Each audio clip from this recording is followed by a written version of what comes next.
மாணவர்களை தவறாக வழிநடத்தியதற்காக நிர்மலா தேவி விவகாரம் சிபிசிஐடி போலீசார் விசாரித்து வருகின்றனர். இந்த நிலையில் உதவி பேராசிரியர் முருகனின் மனைவி தன்னுடைய கணவர் மீது வேண்டுமென்றே இந்த பழிப்புகார் கூறப்பட்டிருப்பதாகவும் பல்கலைக்கழக உயரதிகாரிகளை காப்பாற்றுவே தனது கணவர் பலிகடா ஆக்கப்பட்டிருப்பதாகவும் தெரிவித்திருக்கிறார். புத்தாக்க பயிற்சிக்கு நிர்மலா தேவி சேர்க்கப்பட்டதில் குறிப்பிடப்படும் பின்னணி இருக்கிறதாகவும் அதை விசாரிக்க வேண்டும் என்றும் அவர் குறிப்பிட்டிருக்கிறார். அது மட்டுமல்லாமல் நிர்மலா தங்கியிருந்த காலத்தில் பல்கலைக்கழகத்தில் காரை பயன்படுத்தியிருக்கிறார் என்ற பல திடுக்கிடும் தகவல்களை அவர் கூறி வருகிறார். எனவே புத்தாக்க பயிற்சியில் நிர்மலா தேவி சேர்க்கப்பட்டதில் தனக்கு சந்தேகம் உள்ளதாகவும் தனது கணவர் பலிகடா இந்த வழக்கில் சேர்க்கப்பட்டிருப்பதாகவும் முருகனின் மனைவி சுஜா தெரிவித்திருக்கிறார்.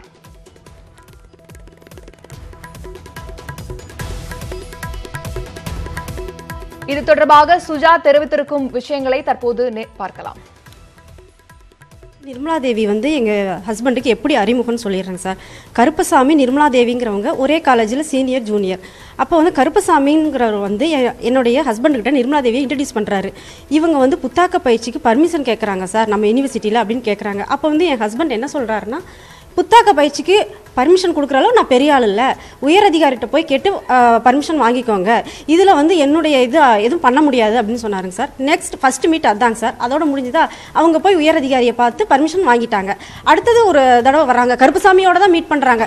சார் இந்த மாதிரி புத்தாக்க பயிற்சிக்கு எனக்கு பர்மிஷன் கிடச்சிருச்சு, எனக்கு வந்து ஸ்டே பண்ணுறதுக்கு மட்டும் ரூம் குவார்டர்ஸில் அலாட் பண்ணி கொடுங்க சார் அப்படின்னு சொன்னாங்க. அப்போ வந்து என்ன சொன்னார்னா, அப்போ கருப்பசாமி கிட்ட சொல்கிறாரு, நீ போய் கிளர்க்கை பாரு, நான் சொன்னேன்னு சொல்லி இது நிர்மலா தேவிக்கு ஒரு ரூம் அலாட் பண்ணி கொடுக்க சொல்லுங்க அப்படின்னு சொல்லியிருக்காங்க.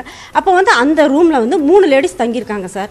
அந்த 3 லேடிஸுமே வந்து 3 லேடிஸ்ட்டு விசாரணை நடத்தினாங்களா என்னன்னு எனக்கு சரியாக தெரிய வரல. அதுக்கப்புறம் அவங்கள வந்து அந்த ரூமில் இருந்து அந்த அம்மாவை மட்டும் தனியாக மெயின் கெஸ்ட் ஹவுஸில் ஏசி ரூமில் ஒருத்தர் தங்க வச்சுருக்காங்க சார். அங்கே அவர் அந்த தங்க வச்சவர் அடிக்கடி அங்கே போயிட்டும் வந்துட்டும் கூட இருந்திருக்காரு. அதை பற்றி யாரும் வெளியே தகவல் கொண்டு வரலைங்க சார். அதுக்கப்புறம் தேர்ட் மீட் எங்கள் ஹஸ்பண்ட் வந்து எப்போ நிர்மலா தேவியை பார்க்குறாரு அப்படின்னா, கருப்பசாமி மூணாவது தடவை அப்பயே கருப்பசாமி தான் கூட்டிகிட்டு வர்றாரு. இந்த மாதிரி இந்த வீடியோ லீக் ஆயிடுச்சு, வாட்ஸ்அப் வீடியோ லீக் ஆயிடுச்சு. அப்போ வந்து சொல்கிறாங்க, சார் இந்த மாதிரி என்னை வந்து சஸ்பெண்ட் பண்ணிட்டாங்க சார், இதுலேருந்து என்னை ரிவோக் பண்ணுங்க, என்னை காப்பாற்றுங்க அப்படின்னு கேட்டிருக்காருங்க சார். அப்போ வந்து என் ஹஸ்பண்ட் என்ன சொல்லியிருக்காருன்னா, இந்த மாதிரி அந்த ஆடியோவை நானும் கேட்டேன், இந்த மாதிரிலாம் உங்களை யார் பேச சொன்னாங்க, யாருக்காக பேசுனீங்க அப்படின்னு கேட்டோடனே அவர் அந்த அம்மா சொன்னது வந்து, சார் நான் உங்களை சொல்லலை, நீங்கள் வந்து எனக்கு கடவுள் மாதிரி அப்படின்னு கையெடுத்து கும்பிட்டுட்டு அப்போ நான் உங்களை போய் சொல்லுவேனா அப்படின்னு சொல்லிட்டு அவங்க அதுக்கப்புறம் இதுக்கு மட்டும் எனக்கு ஹெல்ப் பண்ணுங்க சார்னு மறுபடியும் கேட்டிருக்காங்க. அப்போ வந்து இந்த மாதிரிலாம் உங்களை யார் பேச சொன்னாங்களோ நீங்கள் போய் அவங்க கிட்ட கேட்டுக்கோங்க, இந்த மாதிரி விஷயத்துக்கு நான் ஹெல்ப் பண்ண மாட்டேன், கடைசியாக அந்த வார்த்தை தான் சார் பேசியிருக்காரு. இதை 3 தடவை தான் சந்திச்சிருக்காரு. அதுவும் கருப்பசாமிங்கிற ஒரு நபர் வந்து கூட இருந்திருக்காரு. இதுக்கு மேலே இவர் கார் டிரைவரும் கூட இருந்திருக்காரு. நடந்த ஒவ்வொரு சம்பவத்திலையும் அந்த கிரவுண்டில் தான், யூனிவர்சிட்டி கிரவுண்டில் தான் பார்த்துருக்காங்க. ஒவ்வொரு தடவையும் அந்த டிரைவருக்கும் தெரியும், கருப்பசாமிக்கும் தெரியும். இவர் வந்து தனிப்பட்ட முறையில் தனியாக என்றைக்குமே நிர்மலா தேவியை மீட் பண்ணி பேசுனது கிடையாது, ஃபோன்லேயும் பேசுனது கிடையாதுங்க சார். ஹெல்ப் கேட்டு வந்த ஒருத்தரை இந்த அளவு சிக்க வச்சிருக்காங்க. அது ஏன்னு தெரியல. அது நிர்மலா தேவியை விசாரிக்கும் போது அந்த அம்மா வந்து நிறைய பேரை சொல்லியிருக்காங்க, அது அவங்களெல்லாம் விட்டுட்டாங்க. கடைசியாக அந்த ஹெல்ப் பண்ணாருங்கிற ஒரே ஒரு காரணத்துக்காக அந்த அம்மா பேரை சொல்லிடுச்சு அப்படிங்கிறதுக்காக அவரை மட்டும் சிக்க வச்சிருக்காங்க. அது யாரை காப்பாற்றுறதுக்காக என்னோட ஹஸ்பண்டை சிக்க வச்சிருக்காங்கன்னு எனக்கு புரியலைங்க சார். இல்லை, இப்போ இதில் வந்து அந்த பல்கலைக்கழகத்தினுடைய மெயின் கெஸ்ட் ஹவுஸில் தங்கியிருக்காங்கன்னு ஒரு தகவல் சொன்னீங்க. எத்தனை நாள் தங்கினாங்க? அவர் வேறு எதுவும் அந்த பல்கலைக்கழகங்களில் வந்து வளம் வந்தாங்களா? அவங்க கூட யார், எந்த மாதிரி ஆட்கள் கூட இருந்தாங்க? அவர் ஒரு 10 days இங்கே தங்கியிருப்பாங்களாக்குங்க சார். அந்த இது தண்ணி ப்ராப்ளத்தினால வேணான்னு சொல்லி அவர் கூட்டிகிட்டு போயிருக்காரு அந்த மெயின் கெஸ்ட் ஹவுஸில். கடைசி வரைக்கும் அவங்க அங்கே தான் ஸ்டே பண்ணியிருக்காங்க. இதில் வந்து அவங்களை ரிலீவ் பண்ண சொல்லியிருக்காங்க. அவங்கள வந்து சஸ்பெண்ட் ஆகிட்டாங்க. அவங்க வந்து புத்தாக்க பயிற்சியில் வந்து அவங்க கண்டினியூ பண்ணக்கூடாது, ரிலீவ் பண்ணுங்கன்னு சொல்லியிருக்காங்க. அப்பயும் அந்த மெயின் கெஸ்ட் ஹவுஸில் தங்க வச்சார் இல்லையா ஒரு உயர் அதிகாரி, அவர் சொல்லியிருக்காரு, நான் வந்து நிர்மலா தேவியை விட மாட்டேன், அவங்க வந்து புத்தாக்க பயிற்சி முடிவு வரைக்கும் இருப்பாங்க அப்படின்னு சொல்லிட்டு அவங்களோட கார்லாம் போயிட்டு வந்துட்டு இருந்திருக்காரு. அதெல்லாம் யாரும் கண்டுக்கல. என்ன காரணம்னு எனக்கு அதுக்கும் புரியலைங்க சார். இதில் வந்து உங்கள் கணவருக்கு சம்மந்தம் இல்லைன்றது நீங்கள் சொல்லிட்டீங்க. ஆனால் பல்கலைக்கழகத்தினுடைய அதிகாரிகளுக்கு இதில் சம்மந்தம் இருக்குங்கிறது உறுதி தானே? யாரையும் ஒருத்தரை காப்பாற்றணும் அப்படிங்கிற நோக்கத்தில் தாங்க சார் மறைக்கிறாங்க. அப்போ அது யார்? என்னுடைய கணவருக்கு இது சம்மந்தம் இல்லைன்னு எல்லாத்துக்குமே தெரியுது, பார்க்குற மக்களுக்கு கூட புரியும். அதனால் யாரை காப்பாற்றணும் எங்களுக்கு அது தெரியலைங்க சார். இந்த புத்தாக்க பயிற்சி நடத்துறாரு இல்லையாங்க சார், அவர் தான் மேற்கொண்டு நிர்மலா தேவியை காப்பாற்றுறதுல ரொம்ப ஆவலாக இருந்தார். அதனால் எனக்கு சந்தேகமாக இருக்குங்க சார். அங்கே இருக்கிறவங்களுக்கு இருக்குது, தொடர்பு இருக்குது, சந்தேகமாக. அது இது தொடர்பாக உங்களுக்கு அவர் முருகன் உங்கள்கிட்ட சொல்லியிருக்காரு அந்த பிரச்சனை வந்த பின்னாடி இவங்கெல்லாம் தொடர்பு இருக்குன்னு சொல்லி சில பேர் யார்ட்டையும் உங்கள்கிட்ட சொல்லியிருக்காரா, பேசியிருக்காரா? பேசியிருக்காங்க சார். என்கிட்ட எல்லா விஷயமே டிஸ்கஸ் பண்ணுவார். யூனிவர்சிட்டியில் எது நடந்தாலுமே டிஸ்கஸ் பண்ணுவார். இந்த மாதிரி எல்லாத்தையும் என்கொயரி கூப்பிடுற மாதிரி என்னையும் என்கொயரி கூப்பிடுவாங்க, நான் போயிட்டு வந்துடுறேன் அப்படின்னாரு. அவர் வந்து அந்த ரூம் போட்டது அதெல்லாம் புக் பண்ணி கொடுத்தது அதெல்லாம் எதுவுமே ஒரு பெருசாகவே நினச்சிக்கல, கேஷுவலாக தான் இருந்தார். ஏன்னா தப்பு செய்யணும்னு நோக்கம் இருக்கிறவங்க தான் அதை மறைக்கணும், நம்ம அதுலேருந்து காப்பாற்றிக்கணும் அப்படின்லாம் யோசிப்பாங்க. இவர் வந்து தப்பான நோக்கத்தில் அவங்கக்கிட்ட பேசவே இல்லை. அப்போ வந்து இன்னொருத்தர் வேற தப்பு செய்யணும்னு நினைக்கிறவங்க தான் அந்த எவிடன்ஸ்லாம் அழிச்சு அவங்க சேஃப் ஆகணும்னு நினச்சிருக்காங்க. இவர் எந்த தப்பு செய்யல. ஸோ கேஸில் தான் அட்டன் பண்ண போனார் விசாரணையை. ஏன் அவரை மட்டும் சிக்க வச்சுருக்காங்கன்னு தெரியல.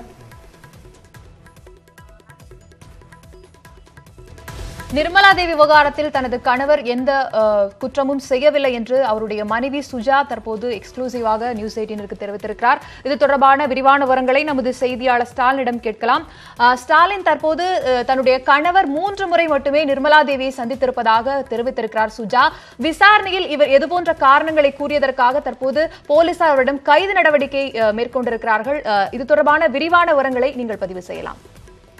ஆக்சுவலி விருதுநகர் மாவட்டம் அருப்புக்கோட்டையில் இருக்கக்கூடிய தனியார் கல்லூரியினுடைய 4 மாணவிகளுக்கு பாலியல் உலை வீசியதாக அந்த கல்லூரியினுடைய உதவி பேராசிரியர் நிர்மலா தேவி கைது செய்யப்பட்டு சிபிசிஐடி போலீசார் இந்த வழக்கை விசாரித்துக் கொண்டிருக்கிறார்கள். தற்பொழுது நிர்மலா தேவி மதுரை மத்திய சிறையில் அடைக்கப்பட்டிருக்கும் நிலையில் அவருடன் தொடர்பு இருந்ததாகவும் இந்த குற்றச்சாட்டுக்கு ஆளானதாக மதுரை காமராஜர் பல்கலைக்கழகத்தினுடைய உதவி பேராசிரியர் முருகன், அதே போல மதுரை காமராஜர் பல்கலைக்கழகத்தினுடைய முன்னாள் ஆராய்ச்சி மாணவர் கருப்பசாமி ஆகியோரும் கைது செய்யப்பட்டிருக்கிறார்கள். தற்பொழுது முருகன் சிபிசிஐடி போலீசாரினுடைய விசாரணையில் இருக்கக்கூடிய சூழலில் இந்த விவகாரம் நிர்மலா தேவி, கருப்பசாமி, முருகன் ஆகிய மூன்று பேருடன் நிறைவடையும் என்று எதிர்பார்க்கப்பட்ட நிலையில் தற்பொழுது உதவி பேராசிரியர் முருகனினுடைய மனைவி சுஜா நமது நியூஸ் 18 தமிழ்நாடு தொலைக்காட்சிக்கு பிரத்யேகமாக அளித்திருக்கக்கூடிய ஒரு பேட்டியில் இந்த சம்பவத்தில் பல்கலைக்கழகத்தினுடைய முக்கிய அதிகாரிகள் தொடர்பில் இருக்கிறார்கள் என்கிற ஒரு தகவலை அவர் வெளிவிட்டு இந்த விவகாரத்தை மேலும் பரபரப்பை ஏற்படுத்தியிருக்கிறார்.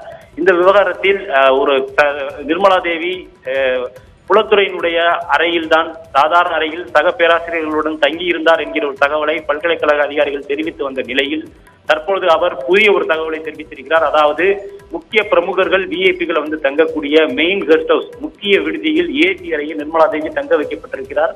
அவருக்கு பல்கலைக்கழகத்தினுடைய முக்கிய அதிகாரி ஒருவர் உதவி செய்து அவர்தான் அவரை அந்த பல்கலைக்கழகத்தில் தங்க வைத்திருக்கிறார் என்ற ஒரு தகவலை தெரிவித்திருக்கிறார். அது மட்டுமல்லாமல் அங்கு தங்கியிருந்த நாட்களில் பல்கலைக்கழகத்தைச் சேர்ந்த அந்த உயரதிகாரியினுடைய காரை அவர் பயன்படுத்தியிருக்கிறார் என்கிற ஒரு தகவலையும் தெரிவித்திருக்கிறார். அது மட்டுமல்லாமல் நிர்மலா தேவி இந்த சம்பவத்தில் சிக்க வைத்த பின்பாக அவரை காப்பாற்றுவதற்கு பல்கலைக்கழக அளவில் பெரிய அளவிலான முயற்சி நடந்ததாகவும் தங்களை குடும்பத்துடன் தலைமறைவாகும்படி கூறியதாகவும் முருகனை 10 நாட்களுக்கு மேல் தலைமறைவாக இருக்கும்படி கூறியதாகவும் நம்மிடம் வாய்மொழியாகவும் அந்த குடும்பத்தினர் தெரிவித்திருந்தனர். இதன் பின்னணியில் பல்கலைக்கழகத்தைச் சேர்ந்த முக்கியஸ்தர் ஒருவர் இருப்பதாகவும் அவரை காப்பாற்றுவதற்காக தன்னுடைய கணவர் பலிகடா ஆக்கப்பட்டிருப்பதாகவும் ஒரு தகவலை முருகனுடைய மனைவி தெரிவித்திருக்கிறார். கடந்த சில நாட்களாக, அதாவது முருகன் கைது செய்யப்பட்ட பின்பாக சிபிஐ விசாரணை என பல்வேறு நெருக்கடிகளில் தாங்கள் இருந்ததாகவும் இது தொடர்பான உண்மைகளை யாரிடம் தெரிவிப்பது என்பதை தெரியாமல் தவித்ததாகவும் தற்பொழுது துணிந்து அதை சொல்ல வேண்டிய கட்டாயத்திற்கு நாங்கள் தள்ளப்பட்டிருப்பதாகவும் ஒரு தகவலை தெரிவித்திருக்கிறார். அதன் அடிப்படையில் முடிவுரை எழுதுவதாக இருந்த நிர்மலா தேவியினுடைய வழக்கு மேலும் ஒரு நீண்ட ஒரு கதையை துவங்கி இருக்கிறது. பல்கலைக்கழகத்திற்கும், அதாவது மதுரை காமராஜர் பல்கலைக்கழகத்திற்கும் இந்த நிர்மலா தேவி விவகாரத்திற்கும் தொடர்பு இல்லை என துணைவேந்தர் செல்லத்துறை உள்ளிட்ட உயர்மட்டத்தில் இருக்கக்கூடிய அதிகாரிகள் தெரிவித்து வந்த நிலையில் தற்பொழுது உதவி பேராசிரியர் முருகனுடைய மனைவியினுடைய வாக்கு மூலம் இந்த விவகாரத்தில் பல்கலைக்கழகத்தினுடைய ஆழமான அதிகார வர்க்கத்தினுடைய பின்புலம் இருந்திருப்பதை நம்மால் உறுதிபட தெரிய முடிகிறது. அதற்கான ஆதாரங்கள் தங்களிடம் இருப்பதாகவும் விரைவில் அதை தெரிவிக்க இருப்பதாகவும் நம்மிடம் முருகனுடைய மனைவி சுஜா தெரிவித்திருக்கிறார். ஸ்டாலின், நீங்கள் குறிப்பிட்டது போலவே தற்போது அவருடைய அந்த பேட்டியிலிருந்து பல திடுக்கிடும் தகவல்கள் தெரிய வந்திருக்கிறது. எனவே இந்த விசாரணை அடுத்த ஒரு கோணத்திற்கு போவதற்கான வாய்ப்புகள் இருக்கிறது. இந்த நிலையில் சுஜா விசாரணைக்காக அழைக்கப்படுவதற்கான வாய்ப்புகள் இருக்கிறதா? அவரிடம் ஏதேனும் விசாரணை இதுவரை நடத்தப்பட்டிருக்கிறதா? அதாவது நேற்று சிபிசிஐடி போலீசார் நேரடியாகவே வந்து ஒத்தக்கடையில் இருக்கக்கூடிய அவரது இல்லத்தில் நேரடியாகவே வந்து ஆய்வு நடத்தி விசாரணை நடத்தினர். அது மட்டுமல்லாமல் வீட்டில் ஏதேனும் ஆவணங்கள் இருக்கிறதா என்கிற ஒரு சோதனை நடைபெற்றது. போலீசாரிடம் சிபிசிஐடி போலீசார் தங்களிடம் இது விசாரணை தொடர்பாக எந்த ஒரு வினாவும் எழுப்பவில்லை என்றும் ஆவணங்கள் ஏதேனும் இருக்கிறதா என்பது குறித்து மட்டுமே விசாரித்ததாகவும் தாங்கள் பதட்டத்தில் இருந்ததால் அவர்களிடம் எந்த ஒரு தகவலையும் தெரிவிக்க முடியாத ஒரு சூழல் இருந்ததாகவும் சுஜா நம்மிடம் தெரிவித்தார். அதே நேரத்தில் இந்த விவகாரம் தொடர்பாக கவர்னருக்கு, தமிழக கவர்னர் பன்வாரிலால் புரோஹித்திற்கு தங்களிடம் இருக்கக்கூடிய ஆதாரங்களின் அடிப்படையில் நேரடியாக அவரிடம் புகார் மனு அளிக்க இருப்பதாகவும், சந்தானம் கமிஷன் அவரை சந்தித்து தங்களிடத்தில் ஆதாரத்தையும் தங்கள் தரப்பிருக்கக்கூடிய நியாயத்தையும் முன்வைக்க இருப்பதாகவும் அவர்கள் தெரிவித்திருக்கிறார்கள். அதன் அடிப்படையில் இந்த விவகாரம் புதியதொரு வடிவத்தை பெறுகிறது. அநேகமாக கல்லூரியினுடைய, அதாவது பல்கலைக்கழகத்தினுடைய முக்கிய அதிகாரிகளுக்கு தொடர்பு இருப்பதாக அவர் கூறியிருக்கக்கூடிய நிலையில், அவர் தொடர்பு இருப்பதாக கூறக்கூடிய நபர்களிடமும் சிபிசிஐடி போலீசார் ஏற்கனவே பல நாட்கள் விசாரணை நடத்தியிருக்கிறார்கள். அதன் அடிப்படையில் இந்த விவகாரத்தில் மேலும் சிலர் கைதோ அல்லது தீவிர விசாரணை மட்டத்திலோ கொண்டு வருவதற்கான வாய்ப்புகள் இருப்பதாகவே பார்க்கப்படுகிறது. ஸ்டாலின், மேலதிக தகவல்களுக்கு மீண்டும் இணையலாம். தொடர்ந்து உதவி பேராசிரியர் மனைவி சுஜா நியூஸ் 18க்கு பிரத்யேகமாக அளித்த பேட்டியை மீண்டும் ஒரு முறை பார்க்கலாம். நிர்மலா தேவி வந்து எங்கள் ஹஸ்பண்டுக்கு எப்படி அறிமுகம்னு சொல்லிடுறேங்க சார். கருப்பசாமி நிர்மலா தேவிங்கிறவங்க ஒரே காலேஜில் சீனியர் ஜூனியர். அப்போ வந்து கருப்பசாமிங்கிறவர் வந்து என்னுடைய ஹஸ்பண்டுக்கிட்ட நிர்மலா தேவியை இன்ட்ரடியூஸ் பண்ணுறாரு. இவங்க வந்து புத்தாக்க பயிற்சிக்கு பர்மிஷன் கேட்குறாங்க சார் நம்ம யூனிவர்சிட்டியில் அப்படின்னு கேட்குறாங்க. அப்போ வந்து என் ஹஸ்பண்ட் என்ன சொல்கிறாருன்னா, புத்தாக்க பயிற்சிக்கு பர்மிஷன் கொடுக்குறாலும் நான் பெரிய ஆள் இல்லை, உயர் அதிகாரிகிட்ட போய் கேட்டு பர்மிஷன் வாங்கிக்கோங்க, இதில் வந்து என்னுடைய இது எதுவும் பண்ண முடியாது அப்படின்னு சொன்னாருங்க சார். நெக்ஸ்ட் ஃபஸ்ட்டு மீட் அதாங்க சார். அதோட முடிஞ்சுதா அவங்க போய் உயர் அதிகாரியை பார்த்து பர்மிஷன் வாங்கிட்டாங்க. அடுத்தது ஒரு தடவை வராங்க, கருப்பசாமியோட தான் மீட் பண்ணுறாங்க. சார் இந்த மாதிரி புத்தாக்க பயிற்சிக்கு எனக்கு பர்மிஷன் கிடச்சிருச்சு, எனக்கு வந்து ஸ்டே பண்ணுறதுக்கு மட்டும் ரூம் குவார்டர்ஸில் அலாட் பண்ணி கொடுங்க சார் அப்படின்னு சொன்னாங்க. அப்போ வந்து என்ன சொன்னார்னா, அப்போ கருப்பசாமி கிட்ட சொல்கிறாரு, நீ போய் கிளர்க்கை பாரு, நான் சொன்னேன்னு சொல்லி இது நிர்மலா தேவிக்கு ஒரு ரூம் அலாட் பண்ணி கொடுக்க சொல்லுங்கள் அப்படின்னு சொல்லியிருக்காங்க. அப்போ வந்து அந்த ரூமில் வந்து 3 லேடிஸ் தங்கியிருக்காங்க சார். அந்த 3 லேடிஸுமே வந்து 3 லேடிஸ்ட்டு விசாரணை நடத்தினாங்களா என்னன்னு எனக்கு சரியாக தெரிய வரல. அதுக்கப்புறம் அவங்கள வந்து அந்த ரூமில் இருந்து அந்த அம்மாவை மட்டும் தனியாக மெயின் கெஸ்ட் ஹவுஸில் ஏசி ரூமில் ஒருத்தர் தங்க வச்சுருக்காங்க சார். அங்கே அவர் அந்த தங்க வச்சவர் அடிக்கடி அங்கே போயிட்டும் வந்துட்டும் கூட இருந்திருக்காரு. அதை பற்றி யாரும் வெளியே தகவல் கொண்டு வரலைங்க சார். அதுக்கப்புறம் தேர்ட் மீட் எங்கள் ஹஸ்பண்ட் வந்து எப்போ நிர்மலா தேவியை பார்க்குறார் அப்படின்னா, கருப்பசாமி மூணாவது தடவை அப்பயே கருப்பசாமி தான் கூட்டிகிட்டு வர்றாரு. இந்த மாதிரி இந்த வீடியோ லீக் ஆயிடுச்சு, வாட்ஸ்அப் வீடியோ லீக் ஆயிடுச்சு. அப்போ வந்து சொல்கிறாங்க, சார் இந்த மாதிரி என்னை வந்து சஸ்பெண்ட் பண்ணிட்டாங்க சார், இதுலேருந்து என்னை ரிவோக் பண்ணுங்க, என்னை காப்பாற்றுங்க அப்படின்னு கேட்டிருக்காருங்க சார். அப்போ வந்து என் ஹஸ்பண்ட் என்ன சொல்லியிருக்காருன்னா, இந்த மாதிரி அந்த ஆடியோவை நானும் கேட்டேன், இந்த மாதிரிலாம் உங்களை யார் பேச சொன்னாங்க, யாருக்காக பேசுனீங்க அப்படின்னு கேட்டோடனே அவர் அந்த அம்மா சொன்னது வந்து, சார் நான் உங்களை சொல்லலை, நீங்கள் வந்து எனக்கு கடவுள் மாதிரி அப்படின்னு கையெடுத்து கும்பிட்டுட்டு, அப்போ நான் உங்களை போய் சொல்லுவேனா அப்படின்னு சொல்லிட்டு அவங்க அதுக்கப்புறம் இதுக்கு மட்டும் எனக்கு ஹெல்ப் பண்ணுங்க சார்னு மறுபடியும் கேட்டிருக்காங்க. அப்போ வந்து இந்த மாதிரிலாம் உங்களை யார் பேச சொன்னாங்களோ நீங்கள் போய் அவங்க கிட்ட கேட்டுக்கோங்க, இந்த மாதிரி விஷயத்துக்கு நான் ஹெல்ப் பண்ண மாட்டேன், கடைசியாக அந்த வார்த்தை தான் சார் பேசியிருக்காரு. இதை 3 தடவை தான் சந்திச்சிருக்காரு. அதுவும் கருப்பசாமிங்கிற ஒரு நபர் வந்து கூட இருந்திருக்காரு. இது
தமிழக துணை முதலமைச்சர் ஓ பன்னீர்செல்வம் உள்ளிட்ட 11 எம்எல்ஏக்களை தகுதி நீக்கம் செய்யக்கோரும் மனுவை தள்ளுபடி செய்து சென்னை உயர்நீதிமன்றம் நேற்று ஒரு உத்தரவை பிறப்பித்திருந்தது. அதற்கு எதிர்க்கட்சிகள் சார்பாக பல்வேறு கருத்துக்களை பரிமாறியிருந்தனர். தற்போது உயர்நீதிமன்ற தலைமை நீதிபதி இந்திரா பானர்ஜி ஒரு கருத்தை பதிவிட்டிருக்கிறார். தீர்ப்பு விலை கொடுத்து வாங்கப்பட்டதாக தங்கத்தமிழ்ச்செல்வன் விமர்சனம் செய்திருந்தார். அதற்கு தங்கத்தமிழ்ச்செல்வனின் விமர்சனம் குறித்து வழக்கறிஞர் சூரியபிரகாசம் ஒரு முறையீடு செய்திருக்கிறார்.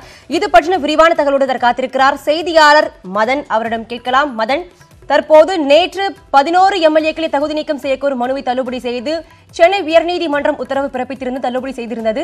தற்போது இந்திரா பானர்ஜி அவர்கள் ஒரு கருத்தை பதிவிட்டிருக்கிறார்கள். அந்த கருத்தில் முக்கியமான சொல்லப்படும் விஷயங்கள் என்ன? கண்டிப்பாக நித்யா, அதாவது நேற்றைய தினம் அந்த வழங்கப்பட்ட அந்த தீர்ப்பு பல அரசியல் கட்சியினர் மத்தியில் ஆதரவும் பெற்றது, பாராட்டும் பெற்றது. அதே போல பல அரசியல் கட்சிகள் தலைவர்கள் இதற்கு விமர்சித்தும் இருந்தார்கள். குறிப்பாக நேற்றைய தினம் டிடிவி ஆதரவாளர் தங்கத்தமிழ்ச்செல்வன் ஒரு தனியார் தொலைக்காட்சியில் பேசும்போது இது வழங்கப்பட்ட தீர்ப்பு அல்ல, இது வாங்கப்பட்ட தீர்ப்பு என்ற ஒரு கருத்தை பதிவு செய்திருந்தார். இதைத் தொடர்ந்து இன்று காலை சென்னை உயர்நீதிமன்றத்தில் தலைமை நீதிபதி இந்திரா பானர்ஜி, அப்துல் குத்தூஸ் அடங்கிய அமர்வு முன்பு வழக்கறிஞர் சூரிய பிரகாஷ் ஒரு முறையிட்டார். அதாவது நேற்றைய தினம் வழங்கப்பட்ட தீர்ப்பு மிக மிக வரலாற்றில் மிக முக்கியமான ஒரு தீர்ப்பு. அப்படி இருக்கும்போது நேற்றைய தினம் தங்கத்தமிழ்ச்செல்வன் அவர்கள் ஒரு தொலைக்காட்சியில் பேசும்போது இது வழங்கப்பட்ட தீர்ப்பு அல்ல, இது வாங்கப்பட்ட தீர்ப்பு என்ற கருத்தை பதிவு செய்துள்ளார். எனவே இது போன்ற தொலைக்காட்சியில் போன்று பேசுவது இது மக்கள் மத்தியில் நீதித்துறை மீது ஒரு தவறான ஒரு எண்ணத்தை உருவாக்கும் சூழல் ஏற்பட்டுவிடும். எனவே இது போன்ற கருத்துக்கள் தெரிவிப்பதை ஆரம்பத்திலேயே கிள்ளிவிடாவிட்டால் நீதித்துறை மீது மக்களுக்கு முழுமையான நம்பிக்கை எழுந்து விடுவார்கள். எனவே இது தொடர்பாக நீதித்துறை மீது நீதிமன்ற உத்தரவு மீது, குறிப்பாக தலைமை நீதிபதி அவர்கள் பிறப்பித்த உத்தரவில் இது போன்ற ஒரு தவறான கருத்து தெரிவித்த தங்கத்தமிழ்ச்செல்வன் மீது நடவடிக்கை எடுக்க வேண்டும் என்று அவர் முறையிட்டார். இதனை கேட்ட நீதிபதிகள் அவர்கள், அதாவது இது போன்ற வழக்குகளை தீர்ப்பு வழங்கும் போது பல தரப்பட்ட விமர்சனங்கள் வரும் என்பது தாங்கள் ஏற்கனவே அறிந்ததாக தெரிவித்திருந்தார்கள். அது மட்டும் இல்லாமல் நேற்று வழங்கப்பட்ட அந்த தீர்ப்பானது தங்களுடைய மனசாட்சிக்கு விரோதமாக வழங்கப்படவில்லை என்பது அந்த கடவுளுக்கு தெரியும். அது மட்டும் இல்லாமல் இது போன்ற நீதிமன்ற தீர்ப்புகளை தற்போது பொதுமக்கள் மத்தியில் பல்வேறு விதமாக பேசி வருகிறார்கள். ஆனால் அது குறித்து தாங்கள் எந்த ஒரு கவலையும் படவில்லை என்று தெரிவித்தார்கள். மேலும் தமிழகத்தை பொறுத்த வரைக்கும் அதிகமாக படித்தவர்கள் கொண்ட ஒரு மாநிலமாக தமிழகம் விளங்கி வருகிறது. எனவே அப்படிப்பட்ட இருக்கும் போதே அரசியல் ஆதாயத்திற்காகவே இது போன்ற ஒரு சிலர் இது போன்ற நீதிமன்ற உத்தரவுகளை விமர்சிக்கிறார்கள். எனவே அவர்கள் மீது தாமாக முன்வந்து வழக்கு பதிவு செய்வதோ அவர்கள் நடவடிக்கை எடுப்பதோ நாங்கள் செய்ய போவதில்லை. வேண்டுமானால் இது தொடர்பாக ஒரு மனு தாக்கல் செய்தால் நீதிமன்ற விடுமுறை நாட்கள் பிறகு, அதாவது ஜூன் மாதம் அதை விசாரணை எடுத்துக்கொண்டு பிறகு பார்த்துக் கொள்ளலாம். தற்போது தங்களால் இந்த விஷயத்தை பொறுத்த வரைக்கும் கடவுளுக்கு தெரியும் நாங்கள் தீர்ப்பு வழங்கிய தீர்ப்பு சரியான தீர்ப்பு தான் என்று. இதை அடுத்து அவர்கள் நடவடிக்கை எடுக்கப் போவதில்லை. எனவே மனு தாக்கல் செய்யுங்கள், பிறகு பார்த்துக் கொள்ளலாம் என்று ஒரு கருத்தை பதிவு செய்துள்ளார்கள். நித்யா, மதன், அதாவது 11 எம்எல்ஏக்கள் தகுதி நீக்கம் செய்யக்கோரும் மனுவை தள்ளுபடி செய்து நேற்று இந்திரா பானர்ஜி ஒரு உத்தரவை பிறப்பித்திருந்தார்கள். அதற்கு டிடிவி தினகரன் ஆதரவாளர் தங்கத்தமிழ்ச்செல்வன் அவருடைய விமர்சனத்தை முன்வைத்திருந்தார். நீதிபதி இந்திரா பானர்ஜி அவர்கள் தங்கத்தமிழ்ச்செல்வனுக்கு ஏதாவது கண்டனமோ இல்ல அவர் மீது ஏதாவது அவதூறு வழக்கு தொடர் வாய்ப்புகள் ஏதாவது ஏற்படுமா இனி வரும் காலங்களில்? அதாவது நான் ஏற்கனவே தெரிவித்தபடி இந்த போன்ற முறையீட்டை கேட்ட நீதிபதி அவர்கள் இது போன்ற ஒரு நீதிமன்றம் ஒரு உத்தரவு பிறப்பிக்கும் போது படித்தவர்கள் அதிகமாக கொண்ட தமிழகத்தில் பலர் உள்ளார்கள். அப்படி இருக்கும் போதும் ஒரு சில விமர்சனங்கள் இது போன்று எழுகிறது. அதாவது அரசியல் ஆதாயத்திற்காக அவர்கள் இது போன்ற நீதிமன்ற உத்தரவுகளையும் நீதித்துறையும் விமர்சித்து வருகிறார்கள். அவர்கள் மீது தங்களை பொறுத்தவரைக்கும் எந்த ஒரு நடவடிக்கையோ தாமாக முன்வந்து அவர்கள் மீது, அதாவது நீதிமன்ற அவமதிப்பு வழக்கோ இல்லை அவர்கள் நடவடிக்கை எடுப்பதோ போன்ற எந்த ஒரு விஷயமும் தாங்கள் எடுக்கப் போவதில்லை. வேண்டுமானால் மனு தாக்கல் செய்யும் பட்சத்தில் மட்டுமே அந்த மனுவை விசாரித்து பிறகு முடிவெடுப்போம் என்று மட்டுமே தெரிவித்துள்ளார்கள். நித்யா, ஓபிஎஸ் உள்ளிட்ட 11 எம்எல்ஏக்களை தகுதி நீக்கம் செய்ய கோரும் மனுவை தள்ளுபடி செய்து சென்னை உயர்நீதிமன்றம் நேற்று ஒரு உத்தரவை பிறப்பித்திருந்தது. இதற்கு டிடிவி தினகரன் ஆதரவாளர் தங்கத்தமிழ்ச்செல்வன் இந்த தீர்ப்பு குறித்து விமர்சனத்தை முன்வைத்திருந்தார். அதற்கு தலைமை நீதிபதி இந்திரா பானர்ஜி அவர்கள் ஒரு கருத்தை பதிவிட்டிருக்கிறார். மனசாட்சிப்படிதான் இந்த தீர்ப்பை வழங்கினோம் எனவும் தமிழக மக்களுக்கு நீதிபதிகள் பற்றி தெரியும் எனவும் ஒரு கருத்தை பதிவிட்டிருக்கிறார். இது பற்றின விரிவான தகவலை எமது செய்தியாளர் மதன் வழங்க கேட்டும். மதன், உங்கள் தகவலுக்கு நன்றி.